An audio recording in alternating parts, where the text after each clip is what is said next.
We are live. Hello. Hello, hello, hello. Everybody. Hello. Welcome, welcome, welcome. All. Put me to that place. Nice to be here. Hello, Spin. Hello, Spin. Hello, Spin. Hey, Spin. Nice to see you here. Welcome back, everybody, to the Composer Hangout podcast. Right. We're officially rebranding here. We still have the Pac-Man in the corner because why not? You know, we can always have Pac-Man in the corner. Right. But yeah. So Bobby, you mentioned that you would like to talk about pianos. I want to talk about pianos. Yeah, pianos. And when I say pianos, I mean keyboards. Keyboard. Right? Yeah, sure. Like the whole, this thing here, you know, Yep. the black and white keys, I should say. Right. Yep. Right. The black and white keys. So what is on your mind? By the way, hello, Nick. Hello, Spin. And Hi, I'm everyone. sorry, but I just got to say, like, Jasmine, I hope you're out there because Oh, yeah. look at my Oh, yeah. spiffy new Yeah. haircut, you know? Right. Spiffy new haircut just for Jasmine. I hope she arrives. Right?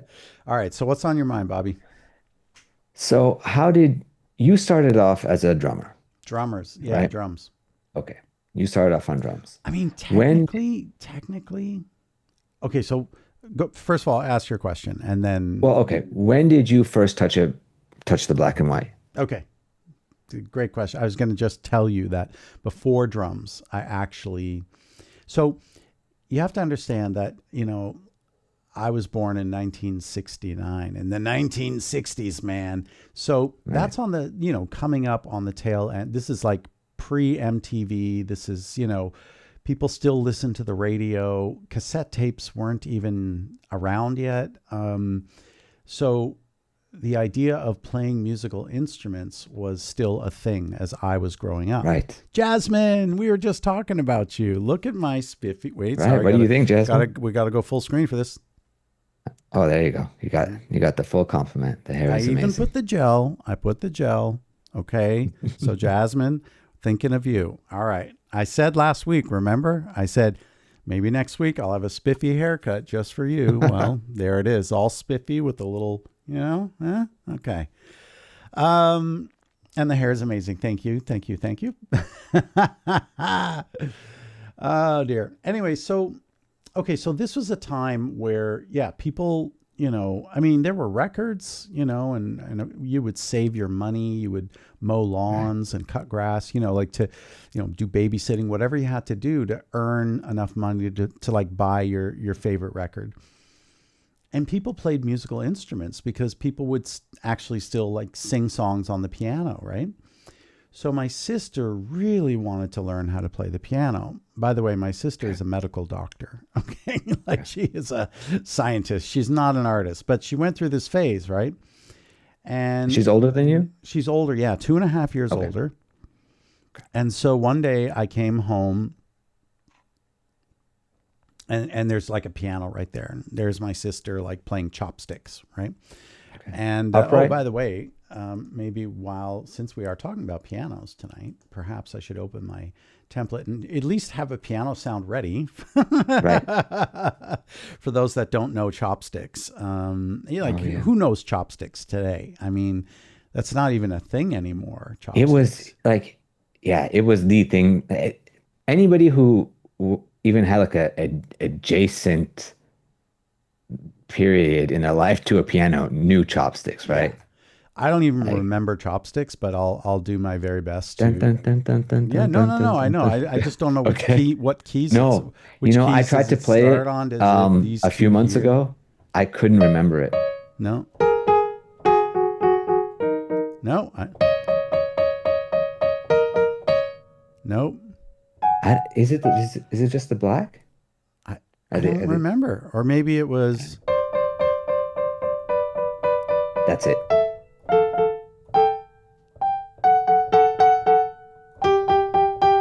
Yes. Yeah. Okay. Anyway, so I just failed chopsticks. So whenever whenever I say I'm a terrible musician, now you guys can actually There's believe the me. proof. I think it's here. Maybe it's here. Nope. Nope. Nope. Oh gosh. Nope.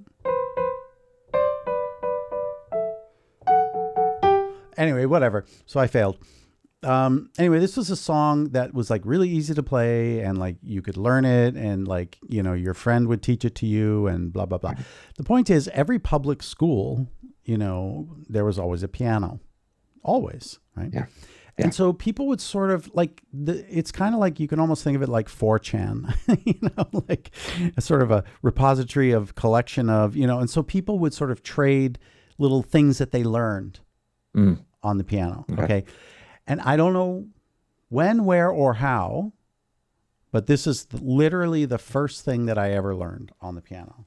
And it wasn't even chopsticks. It was.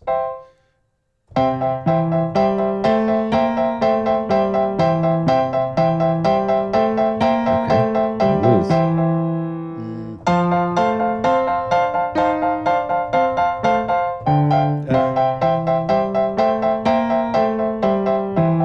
And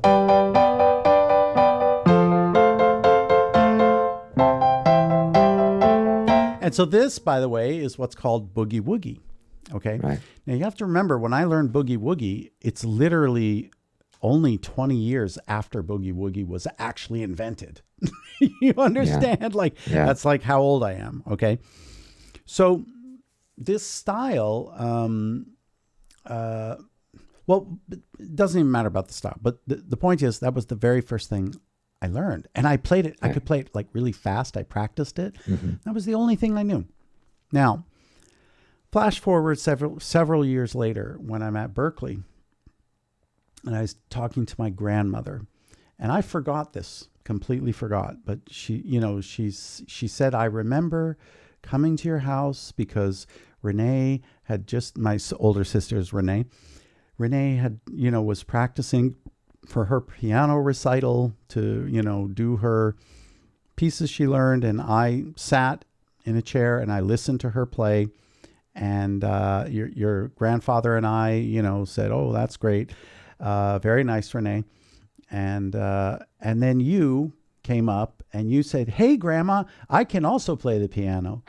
And my grandmother said, oh, really? What, show us, right? And then I did my thing. And and she told me, David, when you played the piano, we moved and we danced and you had it. She's like, we just knew you had it. You had the music in you. So there, Bobby, is the story of my first experience with the black and white keys.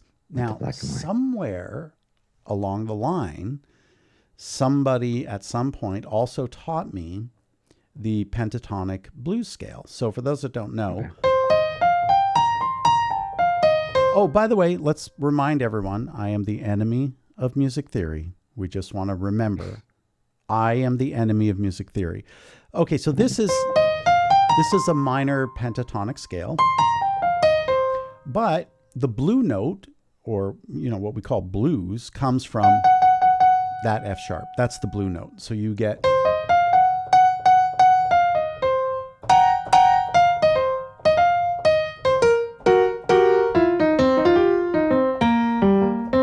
so somewhere along the line I learned this.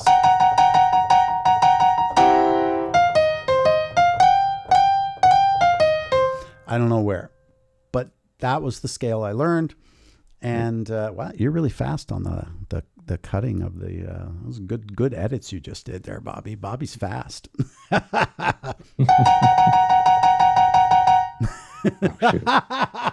He's really fast, man. Look at him. He's good.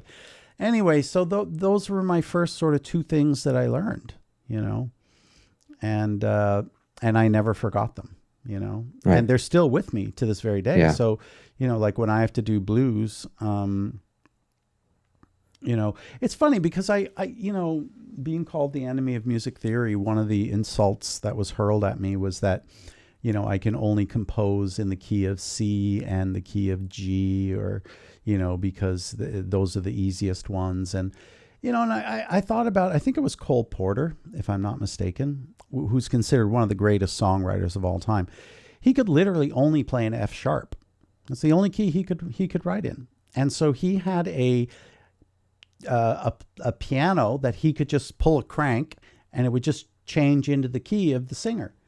And so, because that was literally all he knew. He just knew one key. And he's the greatest. I think it was Cole Porter. Maybe somebody Google that for me. I think it was Cole Porter who had this player piano, or was it Irving Berlin? It's one of those two. I know Irving Berlin couldn't read music. Yeah. I know let's do a quick little. I think it was Cole Porter. I think it was F sharp he could only play in.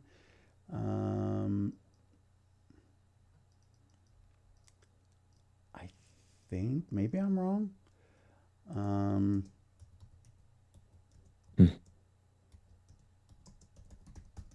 Let's see.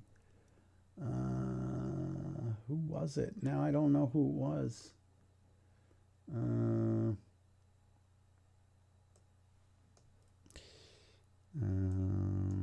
Let's see.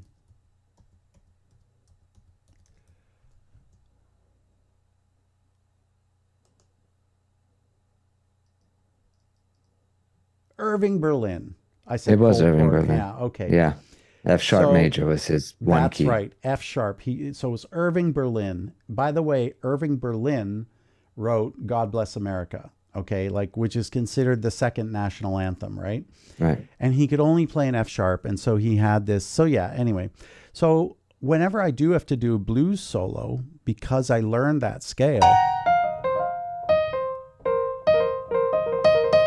when I was a kid, Hmm. I actually have this transpose button, Right. so I can just go into whatever key I want and maintain the shape. So I can do or go back. So whatever, because I'm not a great musician. I'm really not, you know. So that's how I, was introduced to the keys. So That's how then you didn't really play piano or the nope, keyboard never. until you got to Berkeley, and Right. that's when you started again. So okay. So then So flash forward.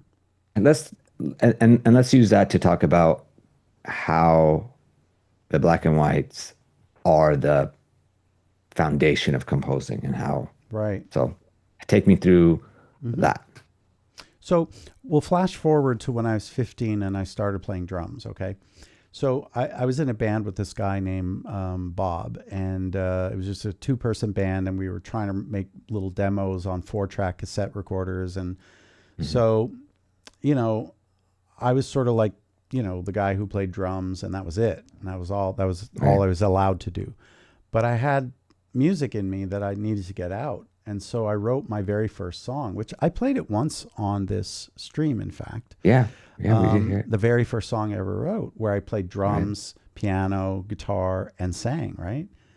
And so I used that same piano that my sister had, and she abandoned, and I made my first, 4-track cassette recording with piano. So in other words, I'd always sort of like looked at the piano even before I went to Berkeley, right? At the age of 15, and thought, what if I did this, and what if I did this? And by the way, the correct way of playing a chord on a piano is with 1, 3, and 5, right? Your thumb, middle, and your pinky, right? But at 15, I always played like this. Oh, wow. I always did chords like this, and I didn't really know, but, Right. I was doing it incorrectly. Anyway, so,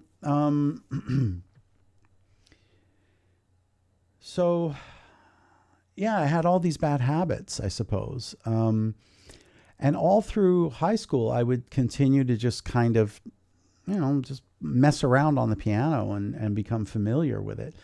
So, I remember like writing these little sort of things. I don't even know. They weren't really compositions, but I remember everybody always saying to me, "Oh, I could hear that in a movie. That sounds like a movie soundtrack." And so then I wrote my first composition. This is pre-Berkeley, the very first thing I ever like true composition. And I wrote it for piano and solo violin, and just piano and one violin. And this is my first serious composition, and I have a recording of it, and I've never played it ever because it's like the most personal thing I've ever written, and it is actually arguably one of the greatest things I've ever written. And I refuse to play it publicly just because I don't know, because I guess, what it is, I'm a commercially available human being to anyone who wants to listen to my music. I have all these wonderful people like, Nick and Dalek and Spin and Jasmine and, Miles and all these people. And, I belong to them. I belong to you. I belong to anybody who loves my music. I did release my solo album, but I guess that piece is like so personal. I think eventually I will share it with everybody. And I had no idea. I didn't study composition, nothing. And you want to know something incredible? When I was in my last year of high school, I went to the composition teacher because so many people told me, you should be a composer. You're so good at writing this music. And So I thought I will, I'll minor in composition. So I went to the music, the composition teacher, and I said, I want to study composition. And she was like, oh, okay. So what level of harmony have you studied? I'm like, none. Okay, what level of theory? And I'm like, none. She's like, well, what about counterpoint? I'm like, well, what's counterpoint? She's like, well, without any of these basic skills, I'm very curious to know, what have you actually composed? And I was like, let me show you. And so I played this thing I'd been sort of working on, this like, Fantasia style, whatever, very romantic and, very lots of energy. And I'm there like, maybe 30 seconds in, and she's just polite, taps me on the shoulder. And she's like, David, I'm going to stop you now. And I'm like, well, of course she's going to stop. She knows I'm a genius. She's going to tell me I'm Beethoven. She's going to, of course she's stopping me now, right? Right. And so I was like, okay, so, yeah. She's like, well, David, listen, I want to be very, very blunt with you. And oh my God, you can't even imagine this story. How funny this story is, but whatever. Anyway, so she's, maybe I won't even tell the second half, because it's like literally, I guess if I don't mention names, should be okay, right? Yeah. Okay. So, okay, because the second half is just hilarious. So, anyway, so she says, listen, I want to be very honest with you. You have no skill and you have no talent. So I cannot take you as a student. Okay. So stick to percussion. You're really good at it, and makes this like, right, shaking the maracas, and I remember like, fuck you, bitch, in my head, right? And literally, if anything, that made me more determined. I didn't listen to her. Prove her wrong. I was just like, fuck that, man. That's just one person's opinion. I'm not going to stop. Right. So I was like, okay, that's fine, and I walked out of her office, and, I went right back to writing. I just lost one of my bean bags. All right. I'll have to live with that. Anyway, so I left her office. I continued writing. I got accepted into Berklee College of Music as a percussion performance major. And because they don't let you switch your major, because so many people said you should do film composing, that I wanted to transfer. So I made a portfolio and I submitted it to the department.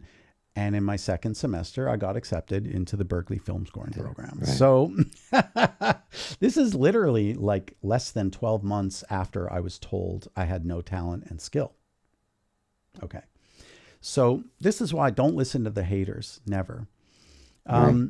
Okay, so now there I am at Berklee. Now in Berklee, it's mandatory. Like you have to take 1 year of piano study. Doesn't matter what instrument you play. You're a singer, you study piano. You could play guitar, you still got to play piano. Saxophone, got to study piano. Because you can't graduate from Berklee unless you can play all scales in all 12 keys and all 7 church modes. And you have to be able to do it all, right? And know and play. And not just that, all your chords, your voicings, all your different, you have to know all your enharmonic equivalents. Like it's a lot. It's a lot, right. So there I got some formal piano lessons and training, right? And it's like a piano class that's taught in a lab, right? And then the teacher teaches you stuff, and then you put your headphones on, and you have to then practice privately, and then the teacher will come, you unplug, you turn your volume up like this, and she'll say, oh no, it's do this and then that and blah blah blah, and make sure to thumb goes under after your first 3 notes and opposite on the other hand, because you have to be able to play scales with both hands, and switch your fingers in the correct positions, and all of this shit I forgot. I spent so much time forgetting everything I learned after Berklee, because it took a lot of the joy out of music, I got to be honest. But anyway, that's kind of where I was more, became obsessed with, like, not learning how to play piano, but learning how to do every chord progression Right. type and learning all the different voicings. And this is where I really, really got into the, the study of voice leading, and, which is the idea that, for example, like if you have a C major chord, right, you can play it like this. If you have an F chord, you can do that, and G, right? So you can do, which is the worst way to do a C, F, and G chord. And a better way to do it would be to take the voicings, instead of 1, 3, and 5 like this, you take your 3 and you make it a 10, right? So instead of, you get, right? So this is the best way. And then to go to F, right? And then to go to the G, right? And then you could then slide down to A minor, and so on. Anyway, so I got really into this idea of voice leading and finding the best sort of voicings and then I started getting in, same theory and idea, but, with 7 chords and then like adding 9s and all kinds of stuff. So it was those 4 years at Berklee that really just, it's like they battle test you, man. Like you become a hardened, battle tested composer, because you got to know it all. You got to do it all. You got to be able to prove it all, show it all, with no faking, man. There's no fake until you make it at Berklee. That shit does not exist. Okay. Right. And, I'm very proud, because it's very, very fucking hard to win awards at Berklee. And I won 2, including the Soren Christensen Achievement Award for film scoring, which is, it's a big fucking deal at Berklee. It's not a small achievement. So I graduated magna cum laude. So I literally worked. My work ethic was unshakable, unstoppable. I became friends with the security guard at the library because I was always the last guy to leave. Because remember, there's no internet, kids, right? No internet, right? So you have to study, you have to make photocopies, you have to, and that was like a reference library. You couldn't check out a book, right? So I got to know the security guard. His name was O'Neill. He was a wonderful Jamaican guy, and he was so cool. And we became very good friends, and he'd always be like, which meant I'm going to do my rounds, and so you got to hide, and you have to sort of go here. And he said, you can't go past this specific spot or you'll get seen and I'll fucking get fired. And I'm like, dude, thank you for this. Right. Cause I'd stay in the library till 3, 4 fucking o'clock in the morning, because I was a good guy. I was a nice guy. And I treated O'Neill with the utmost respect, and I befriended him, not because I wanted to stay in the library late, because he's a fucking cool guy. He's a great guy, and we had a genuine friendship, man. And, we would go out sometimes and, have a meal together. I'd, buy him a beer to thank him. And, so, but that's where it happened for me, was at Berklee, because you cannot fake it. There's no faking at Berklee. You either can do it or you can't do it, So when you were in the piano classes, was it just a natural extension to film composing for you? Did you recognize that, okay, I'm going to learn everything on this, and then it's just the next step is to apply this to that? Right. I think, look, the purposes of the piano class were very specific, and it was to teach you how to play what's called arranger's piano.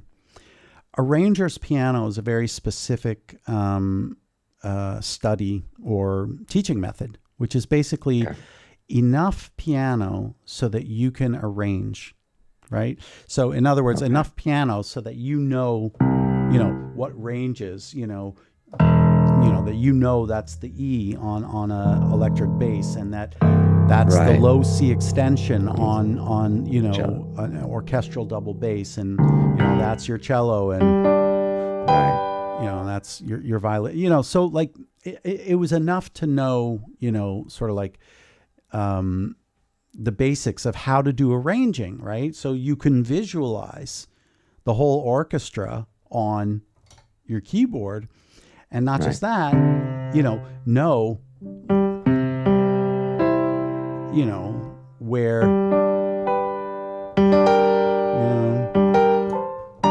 that a solo violinist could, in fact, with double stops, play these chords, right? And knowing where they are and knowing how to space out the voicings and stuff. That's called a ranger's piano.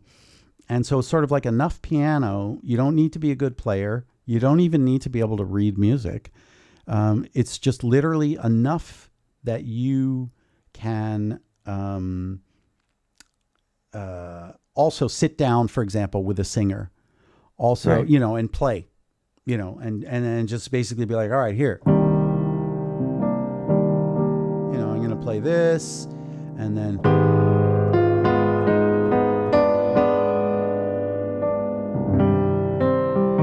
guess I should do that.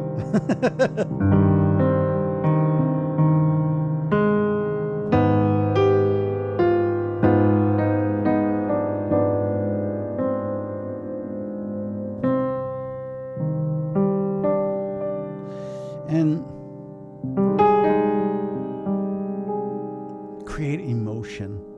And it's connected to composing, right? So learning a ranger's piano, not only can you, work with people and, you can bring in your friend who's a cellist, and then, you can play things and say, oh, can you do that? Can you play that back? Is that achievable to play? And, it's enough piano to kind of begin those conversations with, other players, with singers. It's enough piano that you can be a music producer, an orchestrator, an arranger, and a composer. So you don't need to be look, man, Gustav Mahler didn't play any instrument, right? Neither did Richard Wagner. Yeah. They didn't play any instruments, nothing. Right. So, but they could noodle around enough on the piano that they could be composers, right? Yeah. So that's kind of the piano that I studied when I was at Berkeley, was, just this idea of the arranger's piano. That's all. Right. So, but you had to know like all your scales, all your modes, all 12 keys, right? You had to know them all, right? Now, if you ask me today, like, can you immediately play whatever, I don't know, we use Irving Berlin's F sharp Lydian, can you do it right away? Like, let's see.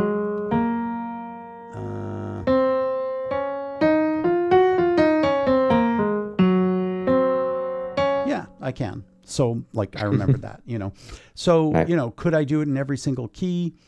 I don't know, do I remember it all? No, because I spent a lot of time trying to forget all my theory. And the reason for that is that when I would play, if I started, okay, that song I was just doing, I see in my brain C minor or 1 minor, right? And then I see flat 6 minor MA7, major 7.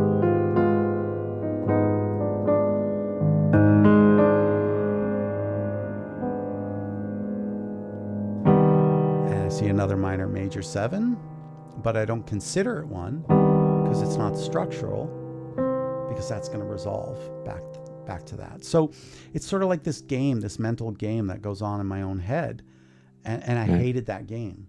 I hated that game.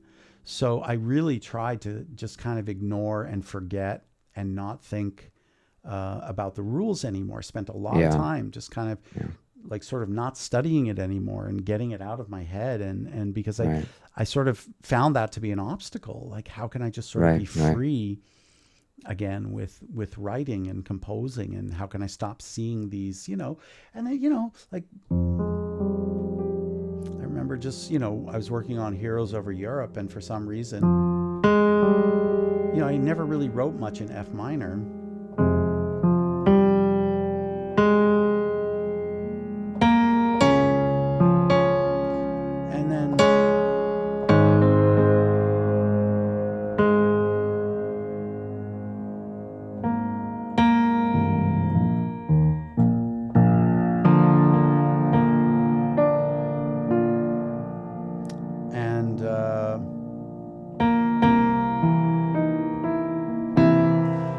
I started, I just gravitated to Right. F minor one Right. day for no particular reason. As I I was, think you're on the wrong camera. am I? Yeah, I think so. I don't think the stream has. Oh, There that's the you right go. one. Okay. Yeah, that'll make So it easier yeah, to clip later. I think, Right.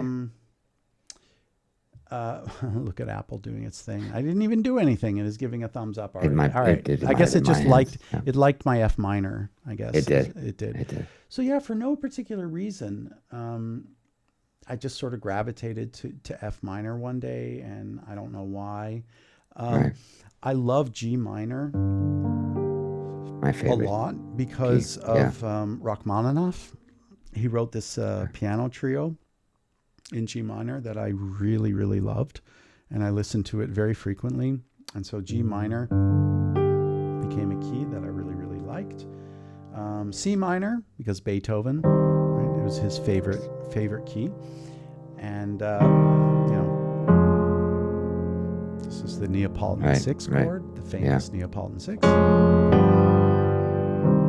So I just sort of learned all these different chords and then how to adapt them into a jazz environment, and then how to arrange for, bring all that knowledge over to the string section. So, and the thing is, I always say I'm not a musician because Right. I don't see myself as one. However, if push comes to shove and I need to play, I can do it.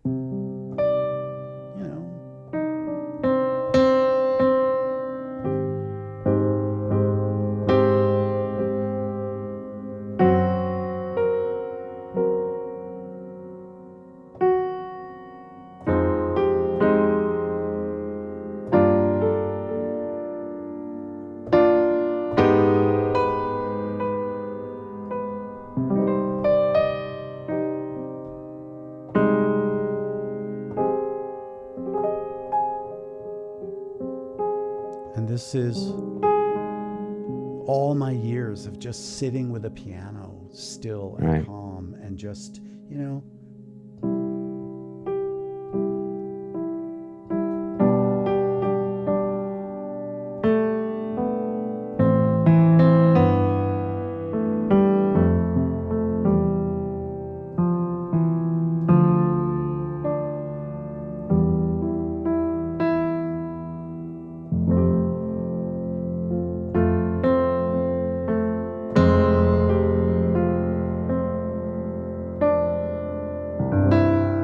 and you might look at that and be like, oh, well, that's really derivative because that sounds like, and it's like, I don't care. Oh, who gives a shit? Yeah. I Yeah. don't care. I'm That's so over that. Right. yeah, like that. Those are my emotions. Those are pure and raw emotions. Speaking of which, Yeah. did you know that Hans Zimmer was sued by the Holtz estates Of for course he was Gladiator? for Gladiator. For Gladiator, yeah. Because he literally note for note without changing a damn thing, and he deserved that one, man. Like you fucked that one up, man.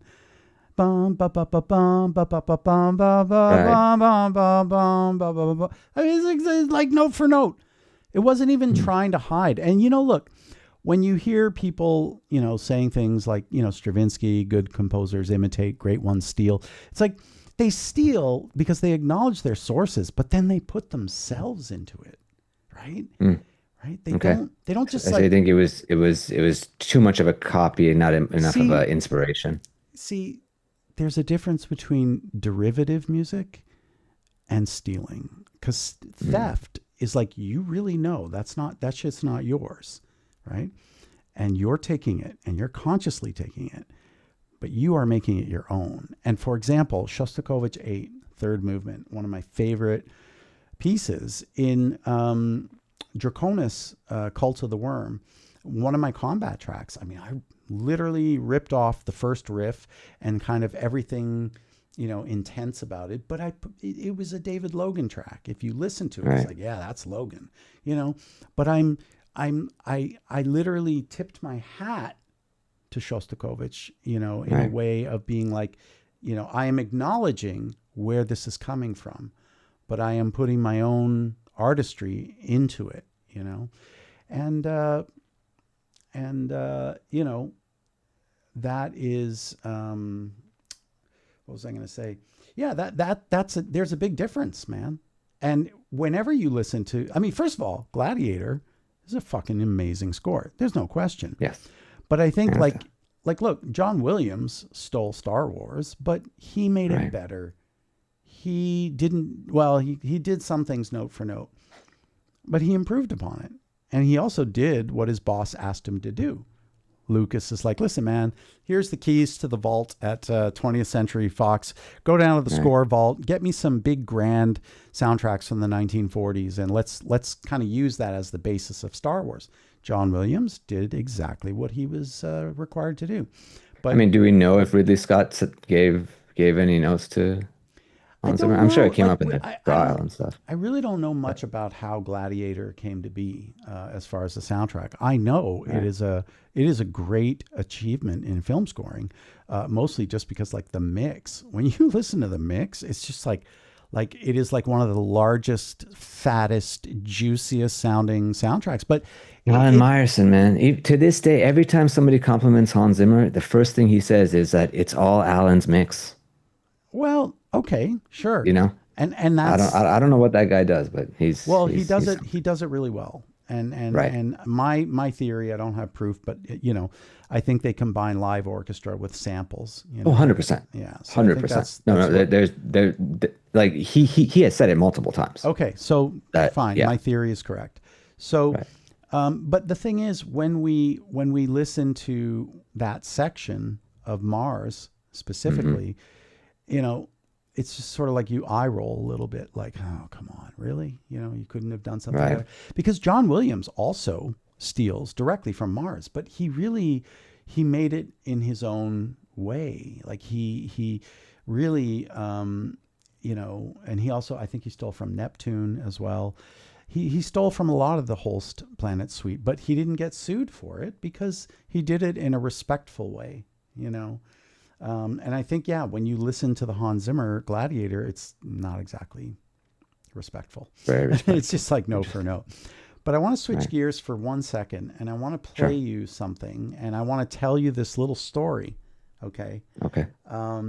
Because this is a really, really interesting moment in my career. And Okay. this is my second feature film, and I'm going to have to find... Well, we'll just start with the main title theme here. So this is from my second feature film. Most of it was solo piano. And here, let's just listen. Okay.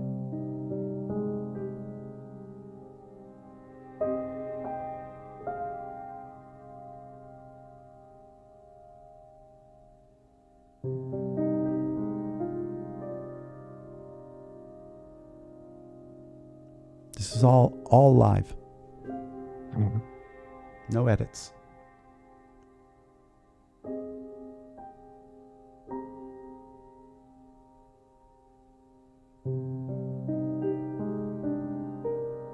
And it was done to picture as I was watching the picture.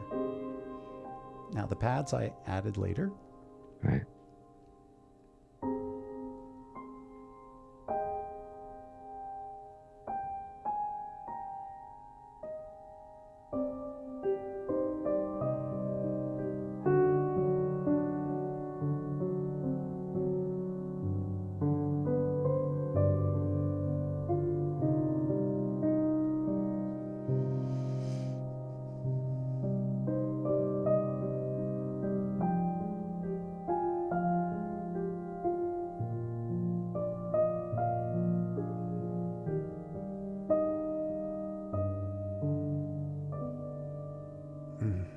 And I got That's beautiful.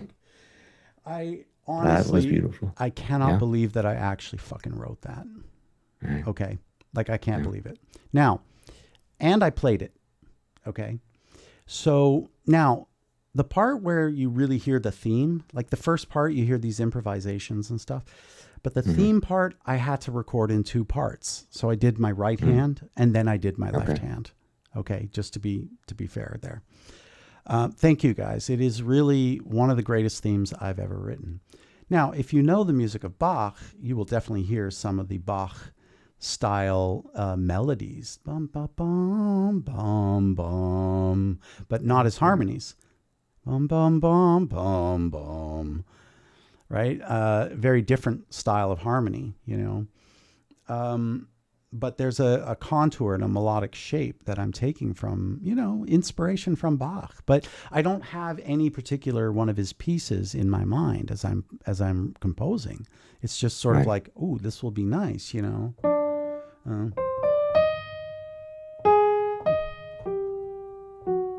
you know, right?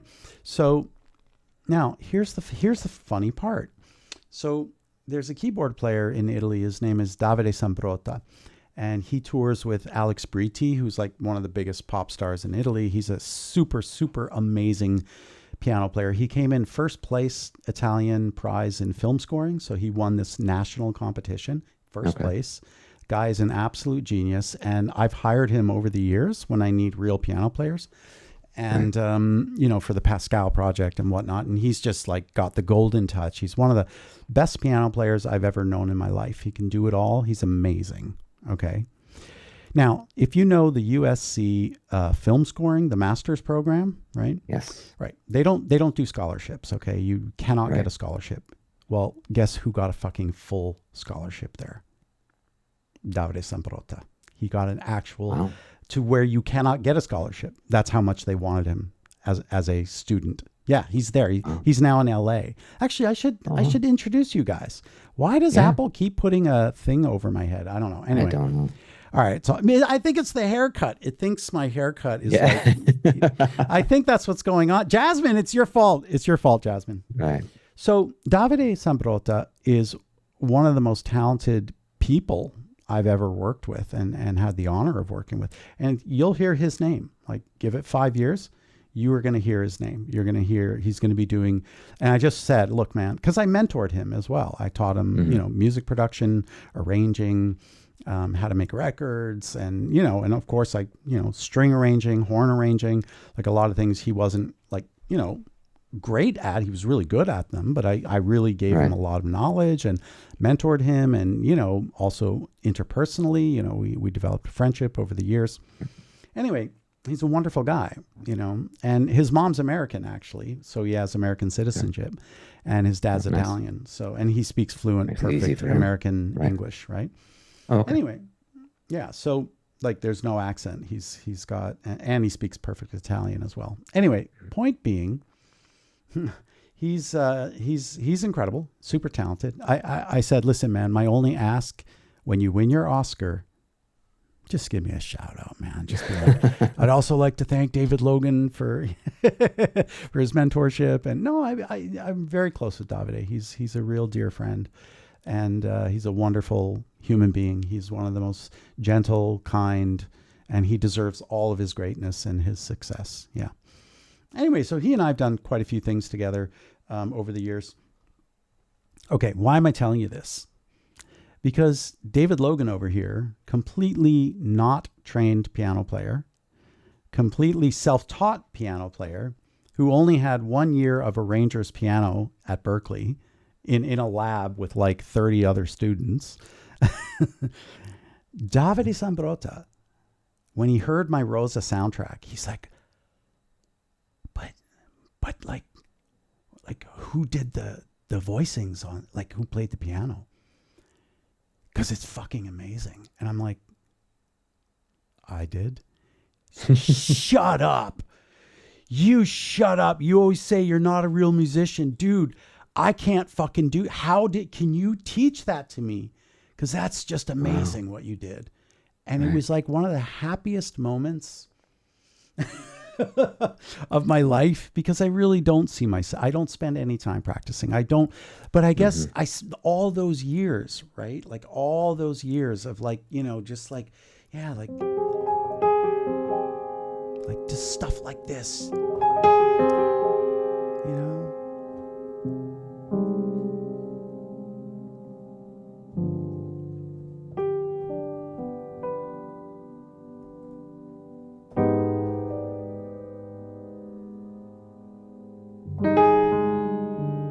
whatever it is, and I just spent all this time, like just kind of, working things out.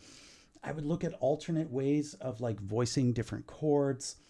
And, like, okay, what about, inversions of, just like something as simple, starting your 7 chord on the B. Right.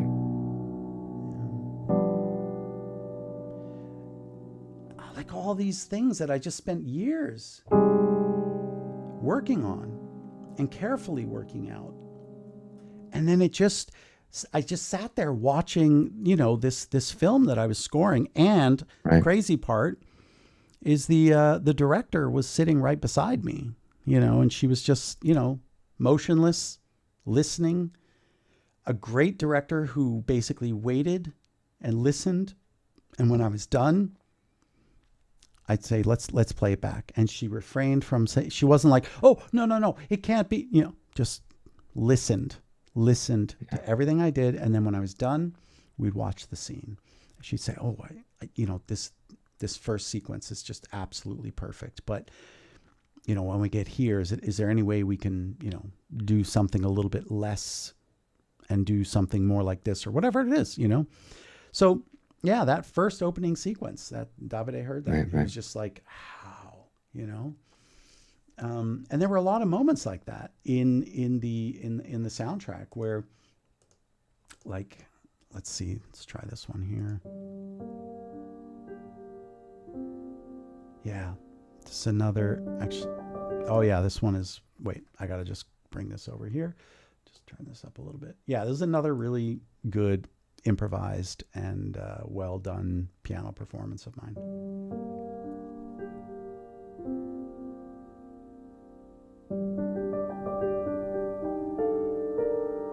Don't know where these came from. They just came out. Added the pads after. It's a mellotron, by the way. Those voicings, delicious.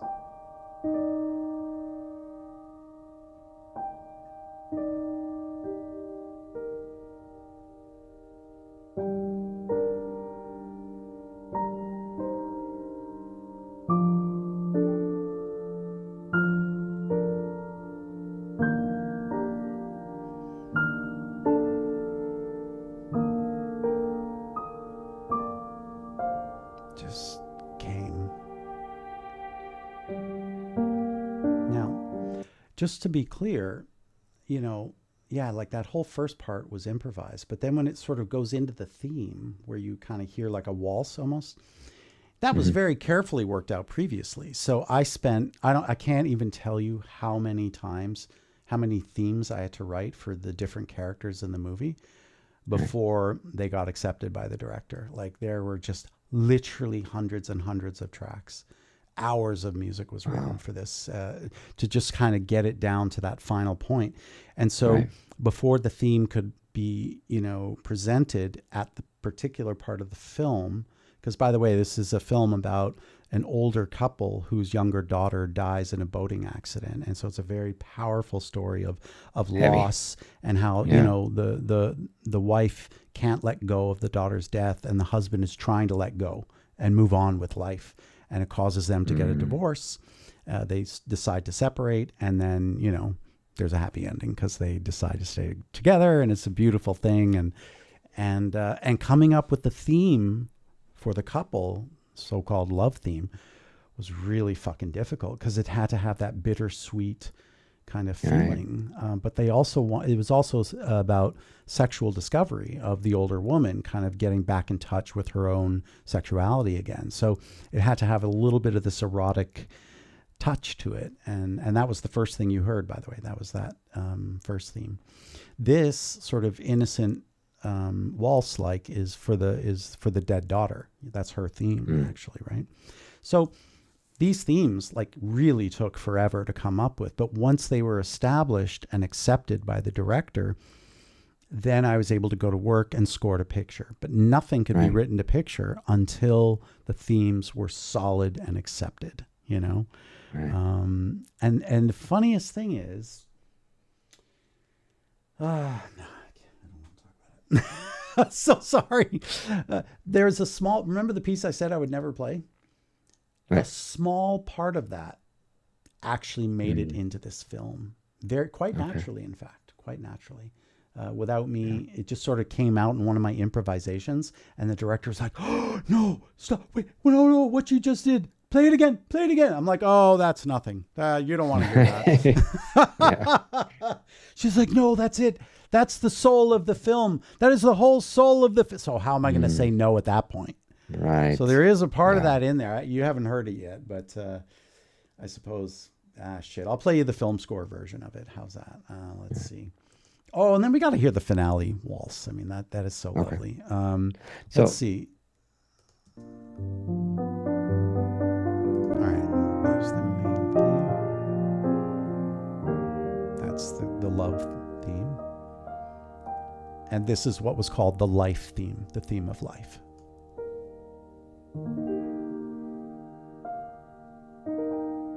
I wrote this when I was 19 years old.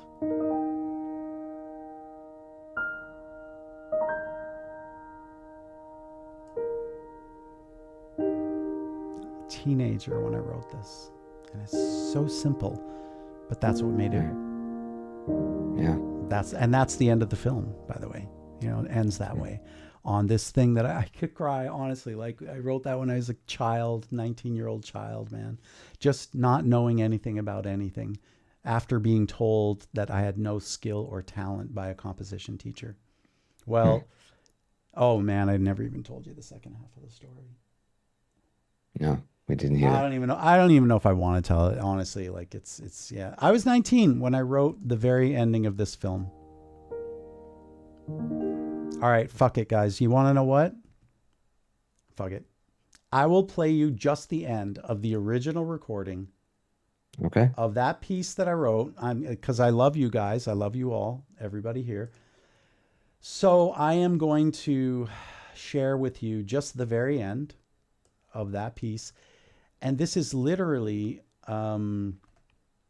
the cassette recording live. Okay. And we'll just.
Very nice. And then that became.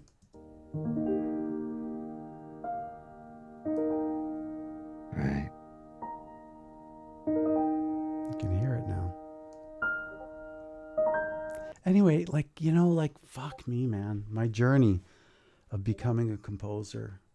Yeah. Jesus. On a feature film, I went full circle back to being 19, because that just sort of came out in one of my improvisation sessions with the director. And she was just like, that's it. That's the soul of the film. That's the innocence. That's the life. And literally, the final cut happens on the very last note.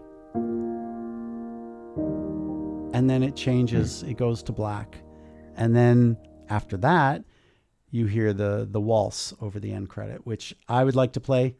And I hope that we're not too far away here from, like, what we were talking about before. Maybe we No, are. because my next question will kind of tie all of this together. I go ahead and ask it, you play it, and then you can answer it. Where is the piano's place in the music? Because the strings have their place, right? Right. The brass has its place, the woodwinds, the drums and percussion. When does the piano make it? Because it's where everything starts, and then when do you decide, like, okay, I think I need a piano for this, Right. especially when it comes to orchestral. Right. Well, the piano, I mean, if I could only have one instrument for the rest of my life, there's no question. And I think most, musicians, composers, I mean, unless they're a violinist, they'd probably choose a violin. But I think every composer, songwriter, singer would probably choose a piano Take the or a piano. guitar, Yeah. But the piano, I suppose, is ground zero for creation. It is the composer's beginning place. It is the place where everything begins. You look at you see, with a violin, you're not looking down on what you're playing, right? Like you have to feel your way. Same thing with guitar. Mm-hmm. Like today I had to write these guitar parts. I was doing like a Nirvana punk / Sex Pistols track. And they're like, rah, rah, rah, but I'm like sort of looking like, oh, where's my finger? But like, with the piano, it's like, it's all like, it's like right there, man. It's like right in front of you, And so, and you can cover so much territory, right? Right. So you've got all this at your disposal. And I guess, orchestrally, I really only use the piano for accents. So if I have like full orchestra, like every one of those heavy accents will have a boom, big octave, low piano, crunching down, giving a metallic hit with the timpani and the double basses, just all together, and you just get a fat. That's the only time I really use it in orchestral writing. That's it. Unless I have to do, I mean, there's some maybe small examples where I use it orchestrally, but So really, does the piano then become relegated to the solo or the like it's either a piano piece or the piano is really kind of an accent? yeah, I mean, that's such a good question. Part of the answer is in this track, by the way. Right. That's why you I was you will asking. literally find part of this answer here in this waltz that I wrote, which is also it uses the main theme, that erotic / romantic and hopeful melody that I wrote at the beginning. But I guess the answer to the question is that, yeah, the piano will, like, for example, I've never done a jazz track without one. It's just have never done it, Whereas I've done tons of rock without piano, but sometimes rock gets piano. Sometimes rock gets organ. Sometimes a client will specifically request, I want a full orchestra with piano, and then you kind of have to do it. I don't get that. I don't think I've ever gotten that, actually. But, when I did this waltz, well, here, let's listen to the waltz, and then we'll come back. Yes. All right. So this is, I'll shut up and play it. Let's just enjoy. Here we go. Oh, sorry. It's like half and half between live and samples. And you all get to play the game. Oh, I think that's real. Oh, no, I think that's a sample. Here we go. Let's have fun.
on. But yeah, I mean, that's, Right.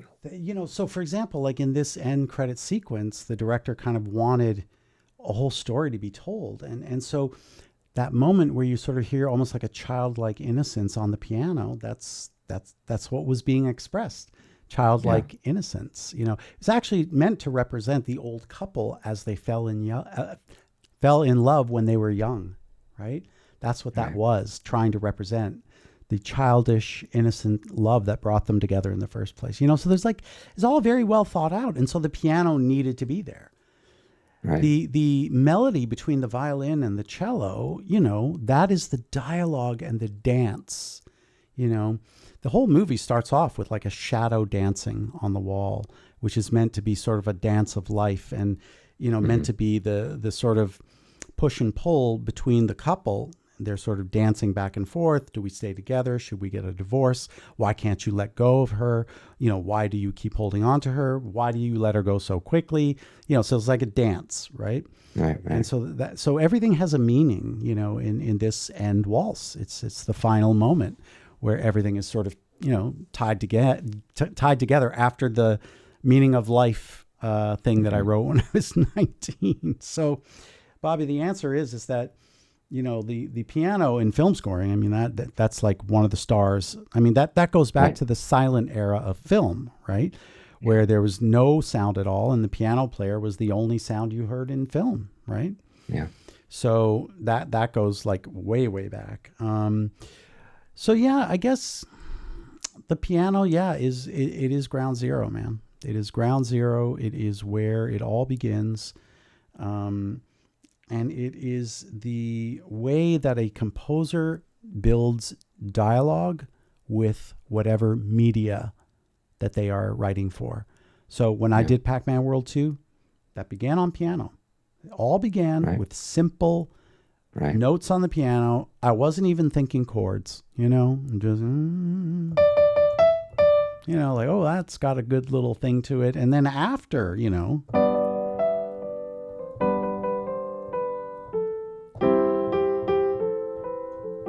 right? So, it's Right. so hard to explain, but I guess I look, you know, some of the greats are all like self-taught piano players. Like Hans Zimmer didn't, he's all self-taught, Yeah. and he is one of the greats, by the way. I think when he did Gladiator, he was younger and not as experienced and probably wanted to play it safe. And, oh, well, John Williams stole from the planets. So can I, but didn't quite have the sort of, I guess, acumen. Is that the right word? Or Okay. experience, that John Williams, John Williams is a fucking ninja master, right? So Right. like you can't be like, well, if he stole, I steal. That's fair. It's like, no, because you're not a master. And I don't think Hans Zimmer is a master level composer. I think he's a master level film score producer that composes great music. Don't get me wrong. He's no Okay. chump. So, He's no chump. right. Right. But he's not a Bernard Herrmann. He's not Right. a David Right. Newman. He's not a John Williams, right? I mean, even Danny Elfman, I would put Danny Elfman in the master category. Like he's just a Yeah, I think, master. yeah, Danny is pretty damn good. He's incredible. Like Right. he's just a unique, one of a kind, amazing master. At what he does. By the way, guys, I'm so sorry. I'm not really following the chat because we just sort of wanted to have a focused conversation tonight. But maybe, if it's okay with you, Bobby, maybe we can just, Yeah. Yeah, I if think there are we can go specific through it. questions, I'll try to sort of work backwards. Oh, stop for all your nice things you're saying about me. Thank you, though. Oh, stop it. Stop it. Just stop Right. it. Yeah, I mean, Namco's never going to call me. Well, never say never, right? I mean, but I No, never very, say very never. much doubt that Namco's ever going to call me again. They might call you to sue you, They might call me. but Oh God, Bobby, please don't say it's still a that. phone call. I'm just You're really joking. freaking me out now. Don't say No, that. I'm just kidding. Oh, I'm I just hope kidding. so. Yeah, I made 20-year-old orchestral sounds believable for Pac-Man. I mean, I did the best I could with what I had. I mean, I think And that is part of knowing the range, right? Like when you play something on the piano to know like, okay, this will go for the cellos, this will go for the violins, Right. the brass, and understanding that, I think Hmm. as an arranger, learning arranger's piano, Yeah, yeah, yeah. Well, right? that's one of the reasons why you want to learn at least the basics so Right. you can do a ranger's piano. I think they're asking when was the score of by the way, the film is called Rosa, and Oh, I think it was yeah. I did that in no 17 maybe 2017 2018 when it came out. So Okay. yeah, and then I It's available used to stream. It's you can on stream it. Apple Music, YouTube, Okay, so yeah, you can listen to the soundtrack. It's everywhere anywhere. on Right. Spotify and Apple Music. The film, I'm not so sure where you would go to see it. If you want to see the film, it's an Italian film, but you can find the version that has English subtitles. Thank you guys all for your very kind comments about my work. I appreciate that. Don't see any other sort of major questions in here. Jasmine, thank you. I Yeah. mean, thank you everybody for all these beautiful things that you're saying. It's really nice. Look, yeah, I can say very safely that I do have music in me. You know, like that's it's very clear. It's very abundant. I can move people with what I do. I can actually move the soul, and that is, you know, what made me eligible to be a film composer, and I think made me also successful in video games, right? Because when you're playing Pac-Man World 2, you need something to move your soul, even in Right. Pac-Land, right? So, if David A. Logan made a theme based on spin, I wonder what it would be like. Well, Dalek, ask Spin to make a theme, and maybe we'll try that out one day. There you Yeah, go. we could try that out. Yes, that's right, David. Persistence did persevere. It sure did. Um, so I don't know. I don't see any other major questions No, in here. I don't see any major questions. Any? Um, we can, yeah, I think we agreed that we would just kind of take it easy today. But I'll Yeah, yeah, ask yeah. you one more question. Please. Upright, baby Ah, grand, right. grand, the Steinway Mm, Super D that's like, 20 feet long. mm, mm, mm. Where are their places? They each, there's so much sound that comes from the piano, right? Like the player piano, the So honky tonk. when I lived in Los Angeles, my little apartment on Hollywood Boulevard, actually was just south. It was called Lanewood. It's south of Hollywood, just north of Sunset, off La Brea.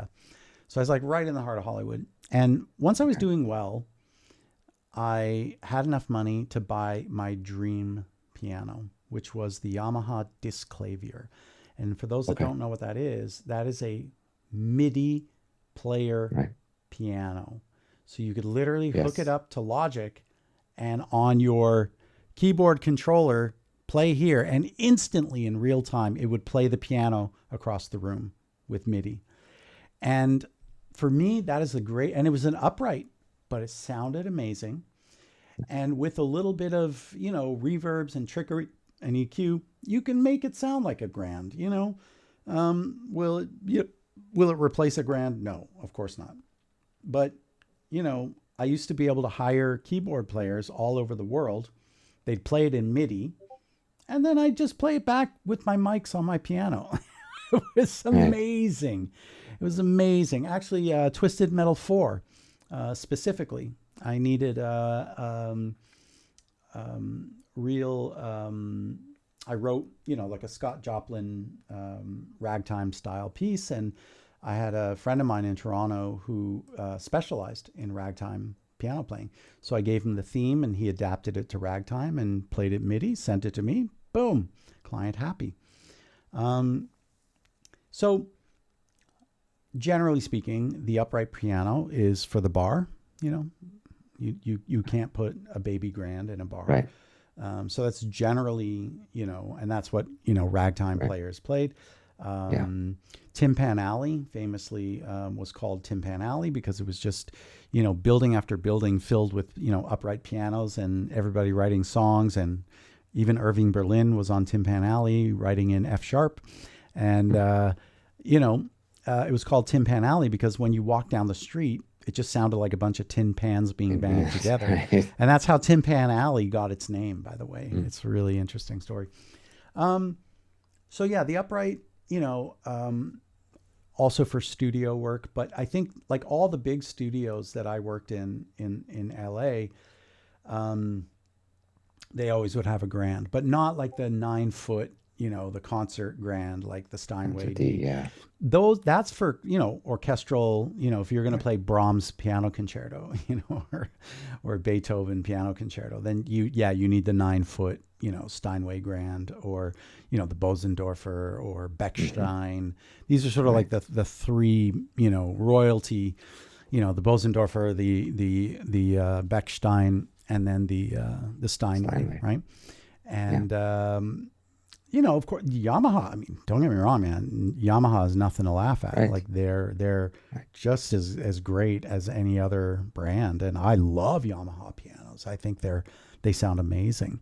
So Baby Grand is like for people who have, you know, really big size living room.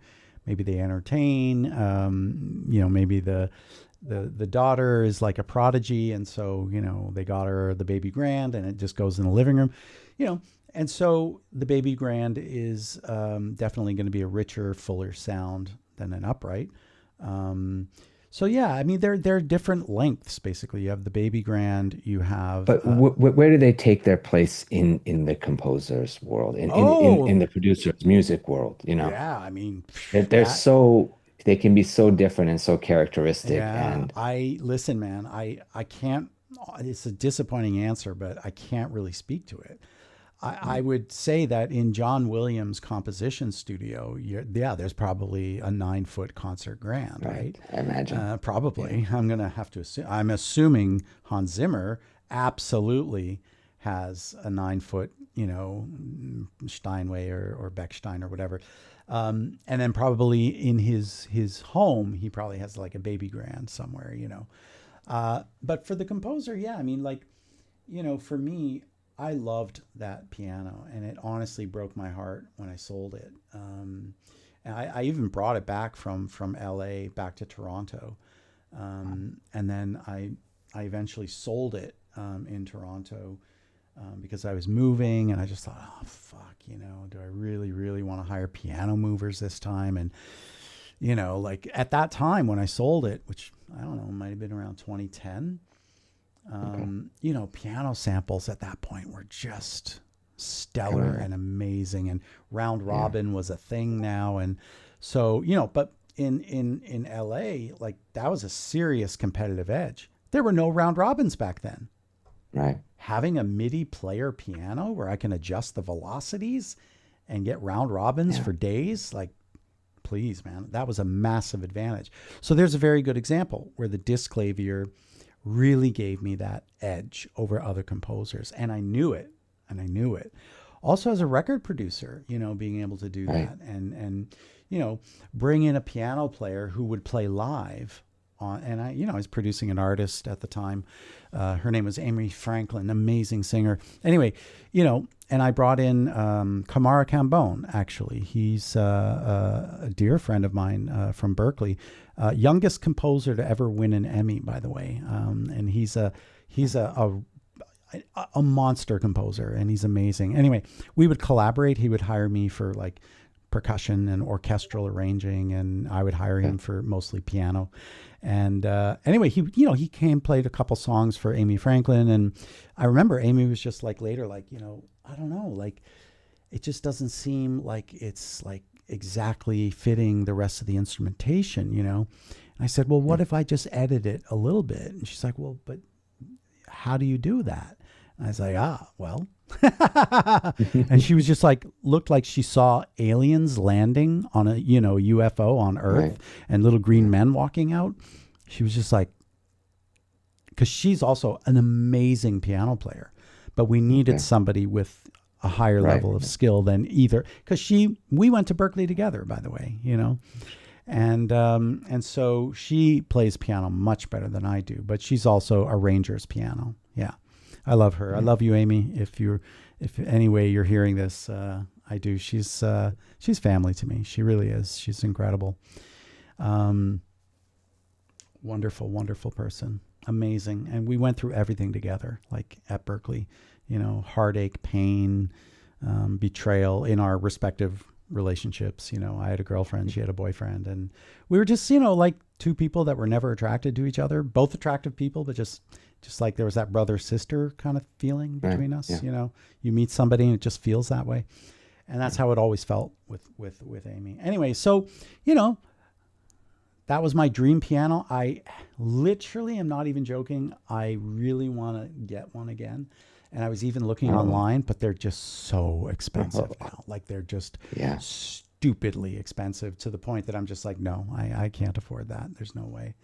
So, yeah, as far as where it fits in your life, like, look, I think if anybody wants to learn how to play piano, arranger's piano, just go on Facebook Marketplace and just buy the shittiest, $500 real piano.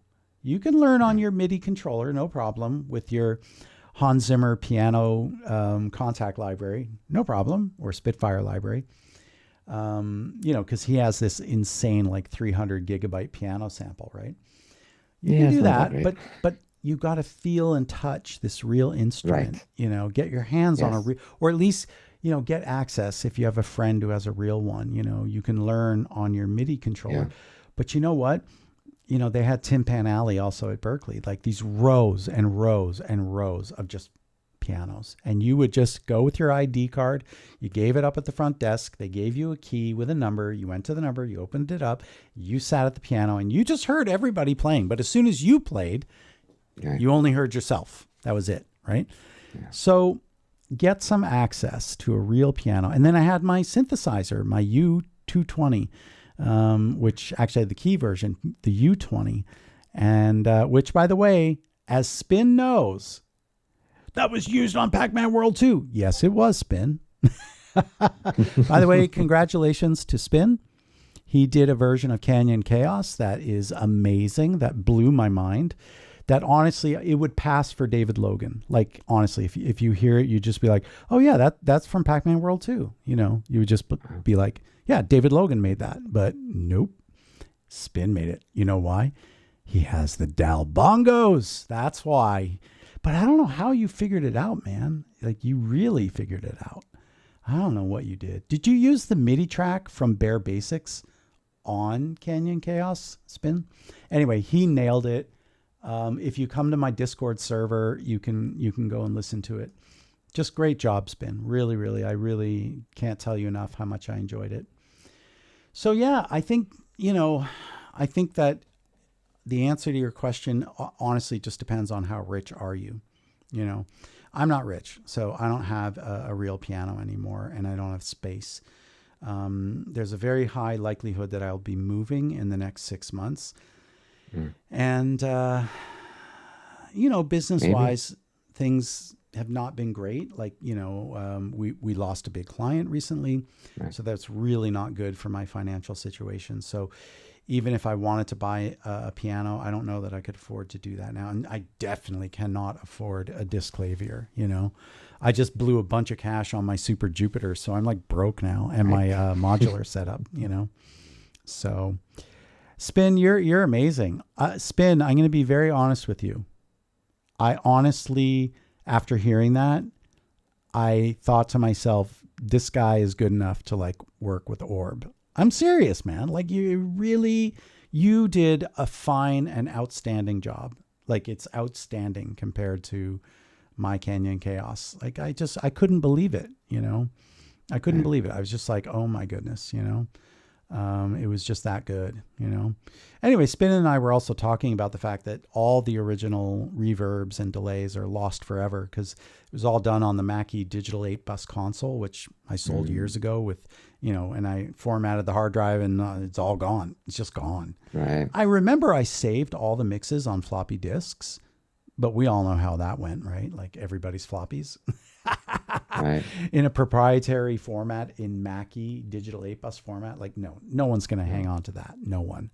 And I certainly did not hang on to that. So we'll never hear those mixes originally as they were meant to be heard. But, Bobby, I think that there's so many incredible resources now for learning arranger's Right. piano, right? And there's so many tutorials like online where you can learn how to play piano. And so, if you want to, if the purposes of like wanting to know more about pianos that you want to, genuinely get better at it, just go on YouTube, start learning, always ask me questions every time we meet. You can always ask me about things. But yeah, the question of like, where do they all have their place? Well, the 9-foot concert grand, it's called a concert grand because it's, for live orchestral recordings. Right. You have a standard grand. And so a standard grand might be, maybe for like, if Miles Davis, might be playing, some jazz and stuff like that, you might have a grand. There's a very famous grand piano at Columbia Records, which was sampled by Cinesamples, and it's called Piano in Right. Blue, right? Yes. It's a very Yes, I have famous that. Steinway. I think it's a Model D, just grand. I don't think it's a concert grand. Maybe it was. I don't know. I don't remember, honestly. But that's a legendary New York City Columbia Records, was used on Kinda Blue, which is like the greatest selling jazz album ever. Miles Davis, who was an absolute genius, by the way. So that might be, good use of your grand. And then, the baby Right. grand is typically like, even a rich family, they're not going to have a grand in their living room. They're going to have a baby grand. So that might be, really good. Like, for example, especially if like there's like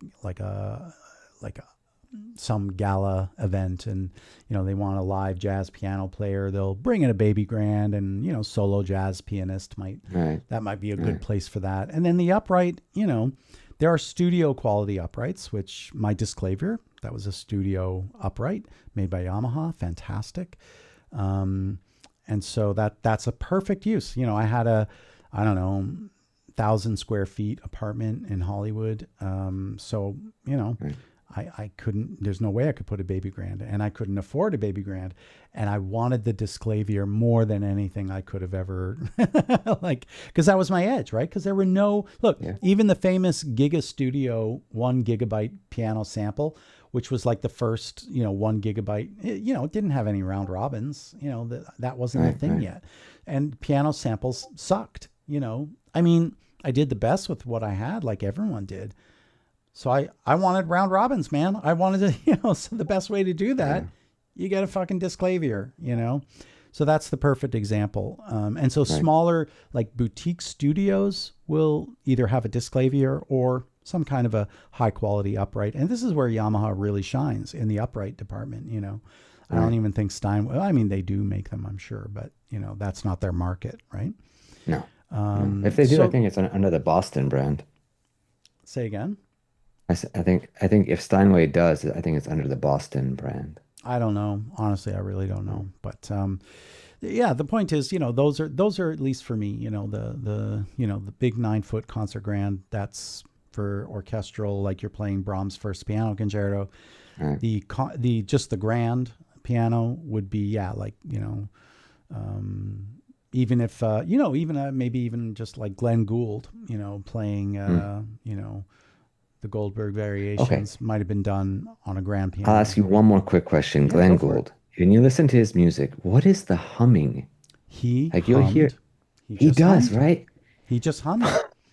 Okay. And it annoyed the fuck out of a lot of people. And some people considered it blasphemy. But yeah, he would just hum while he's playing. And, and he didn't even sit on a piano bench, and he sat really low, like if you watch him play. Yeah. But, he's considered one of the greatest geniuses of Right. classical music, right? And Right, he is. Canadian. I got to be proud of my Canadian people. Okay. And yeah, so he will be a legend forever. And yeah, he hummed. So I don't like any of his Recordings. I don't like listening to Glenn Gould at all. But people will say he's a genius. I guess so, but I guess I don't see it. I don't understand the genius level of what he did. Right.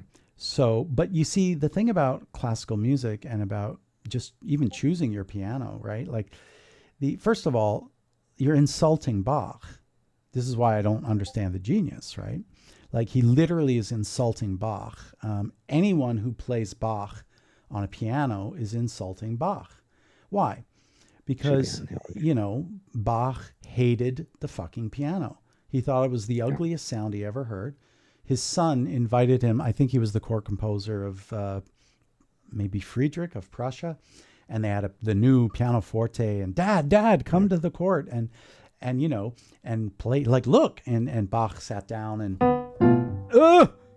what a terrible sound, just hated it, thought it was disgusting. So anyone who plays Bach on the piano, you're actually insulting Bach, because he preferred the harpsichord. That was what he wrote on. That's what he played on. There were no dynamics. It was all just forte, loud. So yeah, that's I guess that's it. I mean, did that answer your final question? Hey, that was fun. Yeah. Okay. Yeah. Anybody else in there have a final question before we sign off for the evening? This is a really fun stream. I like these topics we're doing. They're kind of fun. Yeah. Yeah. Very fun. Anyway, Spin, again, just fantastic job. I really, really want to just commend you on what you did.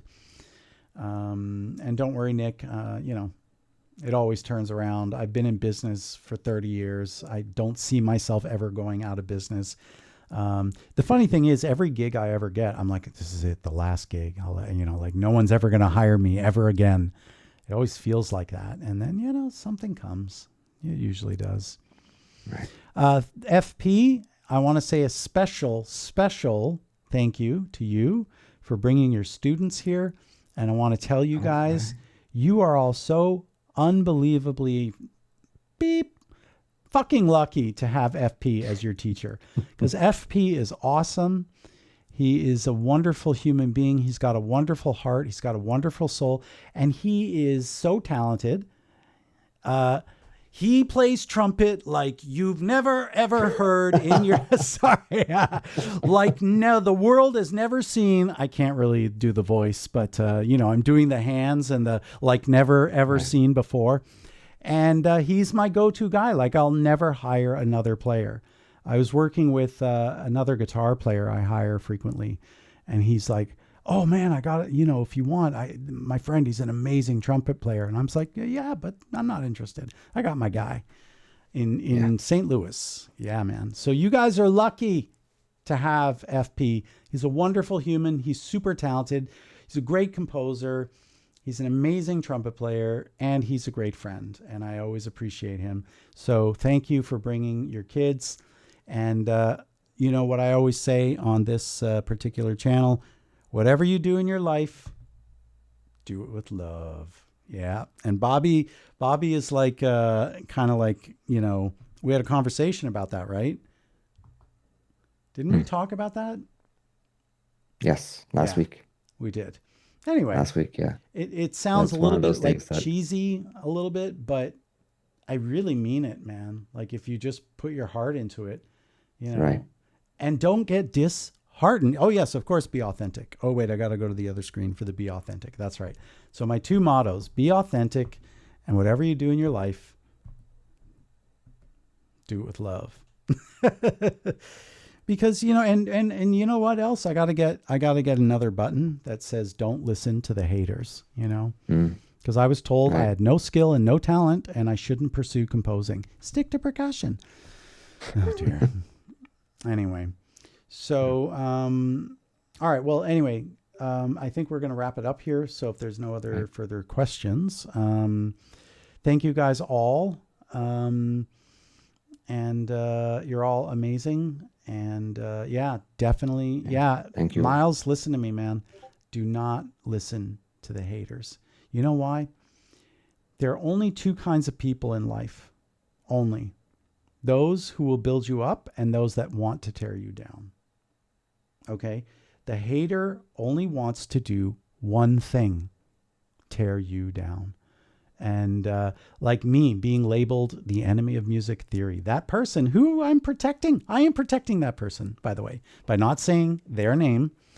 Right. They're a hater, right? Because they just want to tear me down. They want to make me look bad. They have called me the enemy of music theory, which I am certainly not. You cannot graduate magna cum laude from Berklee College of Music